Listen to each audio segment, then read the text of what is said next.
قارون موسیٰ کی قوم میں سے تھا، پھر وہ ان پر زیادتی کرنے لگا، اور ہم نے اس کو اتنے خزانے دیے تھے کہ ان کی کنجیاں ایک طاقتور جماعت کو اٹھانا مشکل ہوتی۔ جب اس سے اس کی قوم نے کہا کہ اترائیے مت، کہ اللہ اترانے والوں کو پسند نہیں کرتا، اور جو مال تم کو اللہ نے عطا فرمایا ہے اس سے آخرت کی بھلائی طلب کیجیے اور دنیا سے اپنا حصہ نہ بھلائیے، اور جیسی اللہ نے تم سے بھلائی کی ہے ویسی تم بھی لوگوں سے بھلائی کرو، اور ملک میں طالب فساد نہ ہو، کیونکہ اللہ فساد کرنے والوں کو دوست نہیں رکھتا۔ وہ بولا کہ یہ مال مجھے میرے ایک ہنر کے سبب ملا ہے۔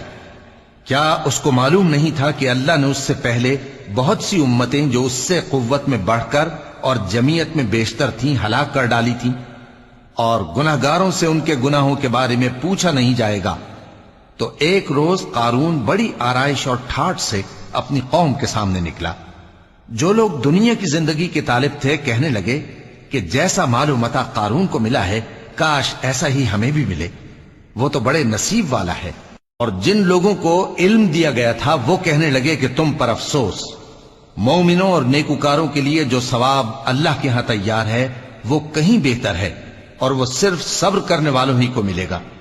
پس ہم نے قارون کو اور اس کی حویلی کو زمین میں دھسا دیا، تو اللہ کے سوا کوئی جماعت اس کی مددگار نہ ہو سکی اور نہ وہ بدلہ لے سکا۔ اور وہ لوگ جو کل اس کے رتبے کی تمنا کرتے تھے صبح کو کہنے لگے ہائے شامت، اللہ ہی تو اپنے بندوں میں سے جس کے لیے چاہتا ہے رزق فراخ کر دیتا ہے اور جس کے لیے چاہتا ہے تنگ کر دیتا ہے۔ اگر اللہ ہم پر احسان نہ کرتا تو ہمیں بھی دھسا دیتا۔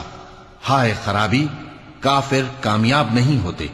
وہ جو آخرت کا گھر ہے ہم نے اسے ان لوگوں کے لیے تیار کر رکھا ہے جو ملک میں ظلم اور فساد کا ارادہ نہیں رکھتے، اور انجام نیک تو پرہیزگاروں ہی کا ہے۔ جو شخص نیکی لے کر آئے گا اس کے لیے اس سے بہتر صلہ ہوگا، اور جو برائی لائے گا تو جن لوگوں نے برے کام کیے ان کو بدلہ بھی اسی طرح کا ملے گا جس طرح کے وہ کام کرتے تھے۔